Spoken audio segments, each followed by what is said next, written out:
alam ng nakakarami na may malaking pagkakautang pala ang ina ng pambansang kamao na si Aling Dionisia dahil di umano sa ipapatayo sanang negosyo nilang mag-boyfriend at di umano'y nabankrupt ito at naubos ang kanyang inutang na pera.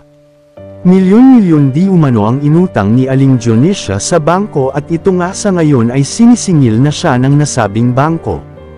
Ayon pa sa chika, hindi raw alam ito ng pambansang kamao at nagulat na lang siya nang may taong naniningil sa kanilang tinitirahan. Tumagal daw ang utang nito ng halos ilang taon at unti-unti itong lumalaki at ito nga ang hindi alam ng nasabing si Manny Pacquiao at sa ngayon ay trumuriple ang pagkakautang nito.